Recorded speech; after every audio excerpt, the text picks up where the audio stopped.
Assalamualaikum warahmatullahi wabarakatuh. Jumpa lagi bersama saya Muhammad Syukur dalam channel YouTube saya, channel yang senantiasa menyajikan berita-berita aktual, ilmiah, dan syarat dengan muatan-muatan kearifan lokal. Kali ini saya akan membahas mengenai kompetensi yang dibutuhkan di abad ke-21 atau kemampuan yang dibutuhkan di abad ke-21.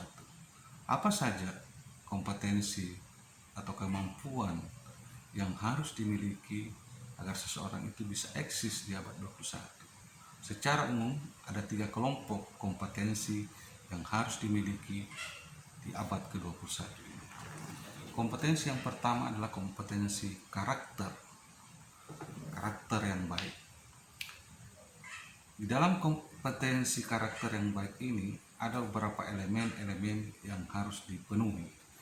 Yang pertama adalah karakter religius. Seorang yang eksis di abad ke-21 ini adalah seseorang yang memiliki sikap religiusitas. Dia paham agamanya, melaksanakan segala perintah dan larangan, menghindari segala larangan di dalam agama.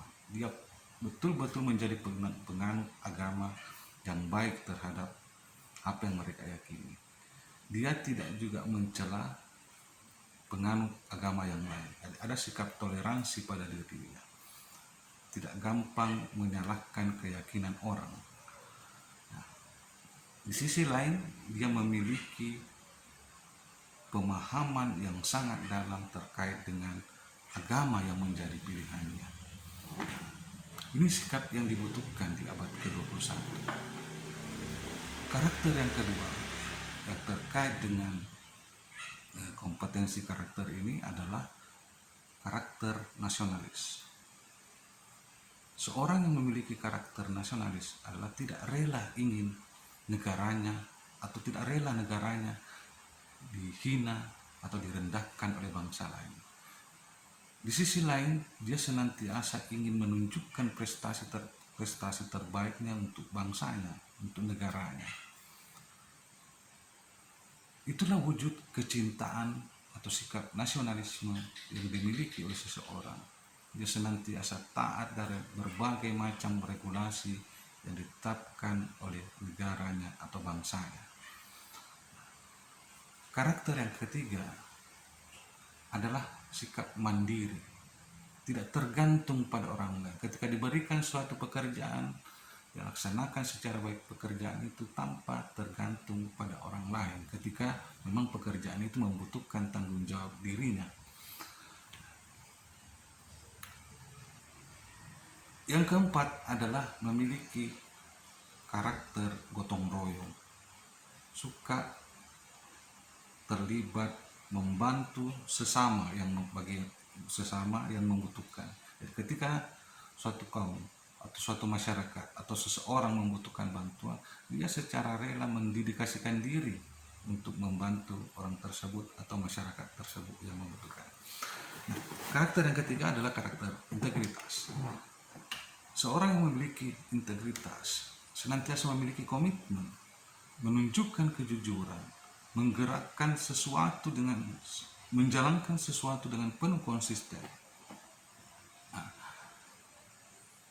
seorang yang bertindak berdasarkan integritas yang dimiliki senantiasa ada panduan nilai dan moralitas dalam segala pikiran dan tindakannya. Jadi sebenarnya alas daripada integritas itu adalah sikap kejujuran, kepercayaan, kehormatan. Inilah elemen-elemen kunci dari integritas. Karakter inilah yang perlu dimiliki di abad ke-21 ini. Jadi ada beberapa komponen karakter. Yang pertama tadi adalah religiusitas, kemudian nasionalis, kemudian mandiri, gotong royong, dan integritas. Komponen yang kedua, kelompok yang kedua yang perlu dimiliki di abad ke-21 ini adalah kemampuan 4C, yaitu critical thinking, creativity, collaboration, dan communication. Jadi, berpikir kritis, kreatif, kerjasama, dan berkomunikasi. Saya akan mengurai satu-satu seperti apa critical thinking, creativity, dan collaboration dan communication tersebut. Nah, keterampilan berpikir kritis itu merupakan sebuah keterampilan berpikir untuk memecahkan masalah dan mengambil keputusan terbaik dari permasalahan yang mereka hadapi. Ketika misalnya seseorang itu diperhadapkan kepada masalah, dia mampu memecahkan masalah itu berdasarkan analisis logis, cara berpikir logis, dan mengambil jalan terbaik untuk mengatasi masalah tersebut. Nah, keterampilan ini dibutuhkan di abad ke-21 ini karena banyak sekali persoalan-persoalan yang kita hadapi di tengah-tengah masyarakat, baik di dalam kehidupan keluarga, kehidupan sendiri, maupun di dalam kehidupan masyarakat.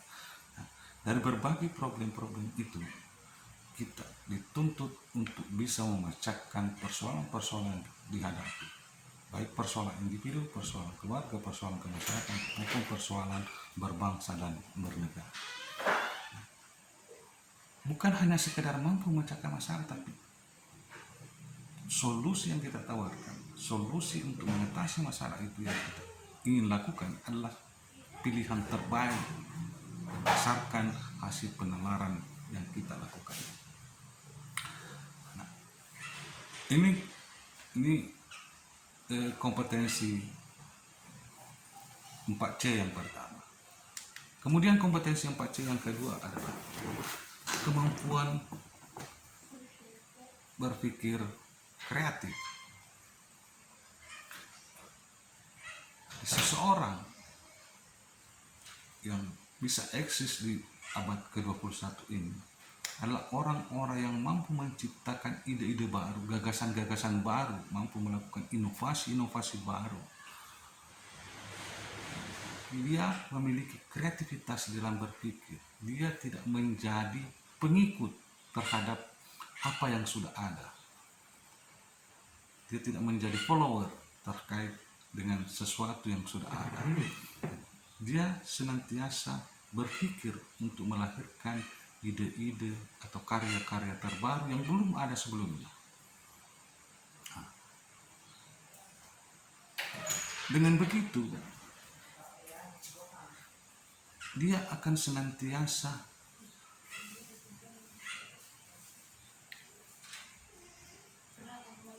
tertarik untuk mengkaji berbagai hal dalam rangka melahirkan ide-ide baru. Untuk menghasilkan ide baru, kita harus melihat dulu ide-ide yang sudah ada sebelumnya. Untuk menghasilkan ciptaan-ciptaan baru, sesuatu kebendaan misalnya, maka kita harus melihat benda-benda apa yang sudah ada. Baru kita menciptakan benda itu, mengadakan sesuatu yang baru yang memang belum ada sebelumnya. Nah, inilah keterampilan-keterampilan yang dibutuhkan di abad 21. Orang bisa eksis di abad 21 adalah orang yang memiliki kemampuan berpikir kreatif, melahirkan ide-ide baru, menghasilkan sesuatu yang baru atau barang-barang yang baru, bukan menjadi penikmat apa yang sudah ada, pengkonsumsi apa yang sudah ada. Nah, yang ketiga, C yang ketiga adalah keterampilan berkomunikasi. Ketika kita sudah melahirkan ide atau menciptakan satu karya, tidak cukup hanya berhenti sampai di situ, tapi kita juga harus bisa mengkomunikasikan karya-karya tersebut. Kita harus juga punya keterampilan, kemampuan, kompetensi di bidang berkomunikasi, menjalin komunikasi, baik berkomunikasi secara lisan maupun berkomunikasi secara tulisan. Kita harus bisa berbicara pada banyak orang untuk menyampaikan ide-ide kita, menyampaikan gagasan-gagasan kita. Kita harus bisa menulis di banyak tempat, di koran, di majalah, di jurnal, untuk mengkomunikasikan ide-ide kita, gagasan-gagasan kita. Nah, tidak akan ada artinya ide-ide inovatif yang kita hasilkan tanpa kita komunikasikan kepada orang lain. Jika itu hanya menjadi milik kita, tidak ada artinya ide itu. Jika kita menghasilkan karya dalam bentuk wujud materi, ciptakan sesuatu, misalnya ciptakan sepeda yang belum ada sebelumnya, tidak ada artinya jika itu hanya milik kita. Tapi kita harus bisa mengkomunikasikan bahwa ada sesuatu yang saya hasilkan dan ini juga harus misalnya menjadi dimiliki orang lain. Nah, jadi keterampilan di abad ke-21 yang dibutuhkan C yang ketiga adalah kemampuan berkomunikasi, baik berkomunikasi secara lisan maupun berkomunikasi secara tulisan. C yang keempat adalah keterampilan berkolaborasi atau kompetensi berkolaborasi. Collaboration skill merupakan suatu keterampilan untuk bekerja sama, bersinergi atau beradaptasi dengan berbagai macam peran-peran yang ada di dalam kehidupan ini. Tidak elok di era ini, di era abad ke-21, orang itu sukses sendiri, bukan lagi zamannya. Tapi kita harus bersama-sama untuk mewujudkan kesuksesan itu. Oleh karena itu, menjadi sesuatu hal yang urgen dilakukan adalah melakukan kolaborasi dengan orang lain, melakukan kolaborasi dengan siapa saja dalam rangka mewujudkan kehidupan yang lebih baik. Nah, 4 keterampilan ini, 4 kompetensi dalam 4C ini dibutuhkan di dalam abad ke-21. Pertama tadi adalah critical thinking, kemudian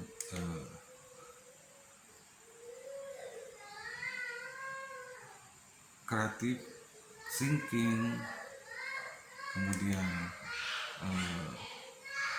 communication dan kolaboratif.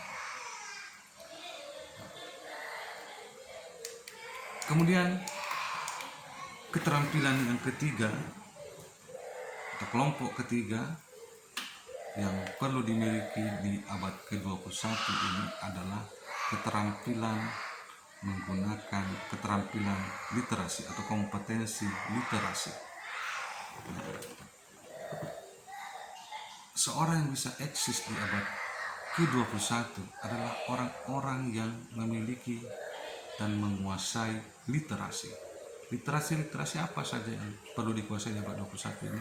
Ada 4 hal utama yang harus dikuasai untuk bisa eksis di abad 21 ini. Literasi yang pertama adalah literasi cetak. Eksisnya seseorang di abad 21 ini sangat ditentukan oleh meleknya dia dalam hal literasi cetak. Harus punya kemampuan untuk membaca berbagai macam tulisan-tulisan yang ada di koran, majalah, jurnal, buku-buku, dan mampu memilah mana bacaan-bacaan yang baik dan mana bacaan-bacaan yang tidak baik bagi dirinya. Ketika misalnya seorang mahasiswa menulis karya ilmiah, dia harus tahu bahwa merujuk kepada artikel yang terakreditasi SINTA misalnya, itu jauh lebih baik ketimbang harus merujuk ke jurnal yang tidak terakreditasi SINTA. Begitu pula dia harus lebih paham bahwa merujuk kepada yang terakreditasi SINTA 1 dan 2 itu jauh lebih baik kepada merujuk tulisan yang ada di SINTA 3, 4, 5. Apalagi dia juga harus punya kemampuan juga, misalnya dia harus bisa merujuk kepada artikel-artikel yang terakreditasi internasional. Itu penting dalam rangka mewujudkan melek literasi cetak.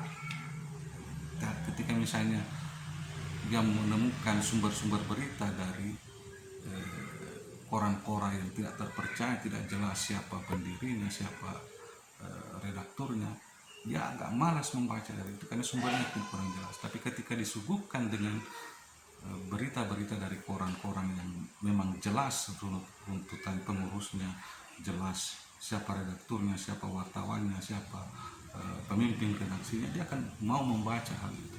Nah, ini dibutuhkan, ini perlu di abad ke-21 ini karena begitu berjubel informasi-informasi yang disajikan melalui media cetak, sehingga kita perlu keterampilan untuk memilih dan memilah mana yang pantas kita konsumsi, yang pantas kita baca dari berbagai media cetak tersebut. Kemudian literasi yang kedua yang dibutuhkan di abad ke-21 ini adalah literasi visual, dalam wujud gambar-gambar, sesuatu yang terlihat. Kita harus bisa memiliki kemampuan yang mana yang pantas kita lihat, gambar yang kita, tontonan yang kita lihat, dan yang mana yang tidak pantas kita lihat. Seorang yang melek literasi visual, dia bisa memahami mana gambar editan dan mana gambar asli, mana video editan dan mana video asli. Nah, ini penting dalam rangka kita memiliki agar tidak tertipu dengan berita-berita hoax yang senantiasa juga berseliweran di sekeliling kita. Nah, lalu keterampilan literasi yang ketiga adalah keterampilan literasi digital.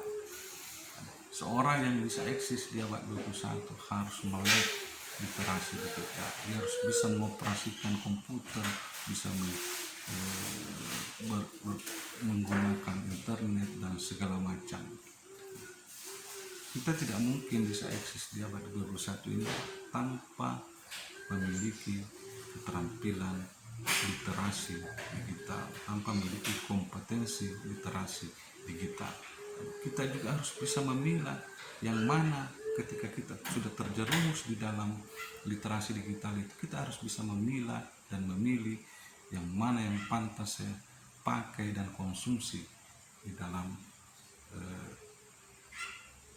penggunaan digitalisasi yang ada tersebut. Literasi yang keempat yang dibutuhkan di abad 21 ini adalah literasi auditory. Sesuatu bunyi-bunyian, sesuatu yang kita dengar. Seorang yang eksis, yang bisa eksis di abad 21 ini adalah orang yang memiliki kemampuan memilah dan memilih mana berita-berita yang harus mereka dengar dan mana yang berita-berita yang harus mereka tidak dengar, acuhkan. Karena tidak semua berita-berita yang tersaji di berbagai tempat itu mengandung unsur-unsur kebenaran, mengandung ataukah sesuatu yang bermanfaat bagi diri kita. Kita harus mampu memilah dan memilih mana bunyi-bunyian ataukah sesuatu yang kita dengar yang bermanfaat bagi diri kita. Itulah yang kita harus dengar dan kita miliki kalau misalnya itu bermanfaat bagi diri kita. Kalaupun misalnya ada sesuatu yang kita dengar lantas tidak bermanfaat bagi diri kita, cukup kita dengarkan dan tidak perlu kita miliki. 3 kelompok keterampilan ini atau kompetensi ini perlu dimiliki untuk bisa eksis di abad ke-21. Secara singkat, saya ingin meringkas tiga kompetensi yang perlu dimiliki di abad ke-21 ini, 3 kelompok kompetensi yang harus dimiliki di abad 21 ini.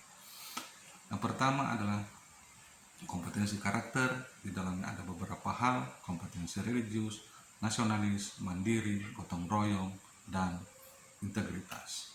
Kemudian kompetensi yang kedua adalah kompetensi 4C. Di kelompok kedua, kompetensi 4C, yaitu critical thinking, creativity, collaboration, dan komunikasi atau communication. Kelompok yang ketiga adalah kompetensi yang ketiga atau dalam kelompok yang ketiga adalah kompetensi digital, melek literasi.